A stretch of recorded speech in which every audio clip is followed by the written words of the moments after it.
নকশালবাড়িতে জমি হাঙুরের দৌরাত্ম্য। অভিযোগ, জাল দলিলে সরকারি জমিকে ব্যক্তিগত জমি দেখিয়ে বিক্রি করা হচ্ছে। প্রশাসনের দ্বারস্থ তৃণমূলেরই পঞ্চায়েত সমিতির সদস্য। খবর দেখানোর দিনই এলাকায় পরিদর্শন। অভিযোগের ভিত্তিতে ব্যবস্থার আশ্বাস ভূমি দফতরের বিশেষ সচিবের।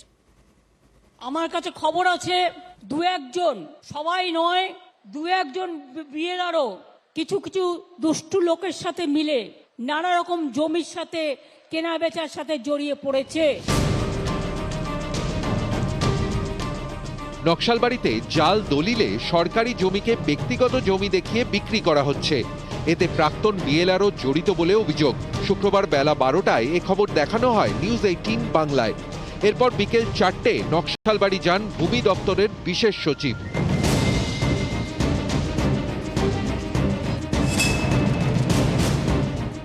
সেফদাল্লা মৌজার ব্যাপার নিয়ে বোধহয় একটা নিউজ হয়েছে, আজকে আমরা দেখলাম। সেটা নিয়েও আমরা প্রয়োজনীয় ইনস্ট্রাকশন যা দেওয়ার সেটা বিএলআরওকে দিয়েছি। আজকে সকালে এডিএমএলআর তিনিও এই ব্যাপারটা নিয়ে নকশালবাড়িতে এসেছিলেন এই বিএলআর অফিসে, তিনিও দেখে গেছেন এবং এটা নিয়েও প্রয়োজনীয় যা করা সেটা নিশ্চয়ই করা হবে এবং খুব দ্রুতই করা হবে।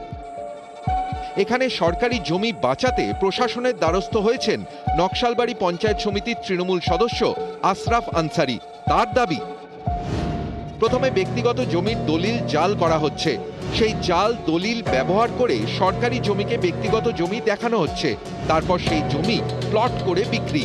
এভাবেই সেফদুল্লাহ মৌজায় 100 বিঘা খাস জমির অনেকটাই বিক্রি হয়ে গিয়েছে বলে অভিযোগ। এই জাল খতিয়ান হয়েছে 2008 সালে। এটা আমি বিএলআর অফিসে জানিয়েছি, আমি পুলিশ প্রশাসনকে জানিয়েছি, আমি দার্জিলিং ডিএমকে অবধি চিঠি দিয়েছি, তারপরেও কিন্তু কোনো সুরাহা হচ্ছে না। আশরাফ আনসারির দাবি, এই ধরনের জালিয়াতিতে মদত দেন নকশালবাড়ির প্রাক্তন বিএলআরও প্রবাল দাশগুপ্ত।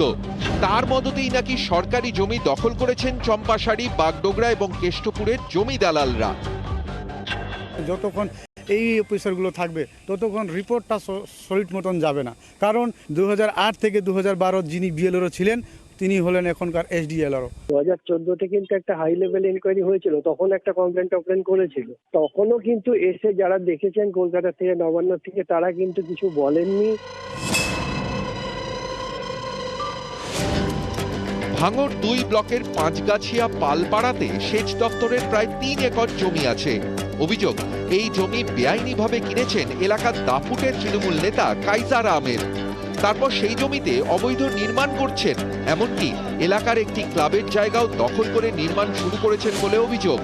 শুক্রবার সকালে কাইজার আহমেদ এলাকায় গেলে স্থানীয়রা তাকে ঘিরে বিক্ষোভ দেখান। ইতিমধ্যে এ নিয়ে পুলিশ প্রশাসনের কাছে অভিযোগ জানিয়েছেন সেচ দপ্তরের অ্যাসিস্ট্যান্ট ইঞ্জিনিয়ার। যদিও যাবতীয় অভিযোগ অস্বীকার করেছেন তৃণমূল নেতা কাইজার আহমেদ। থানায় মাঝখানে ডেকেছিল, সেখানে আমরা গিয়ে পুরো পেপারপত্র দিয়ে দেখানোর পরে ওরা ক্লিয়ারেন্স দিয়েছেন, ঠিক আছে আপনার কাজ করুন। নিউজ 18 বাংলা।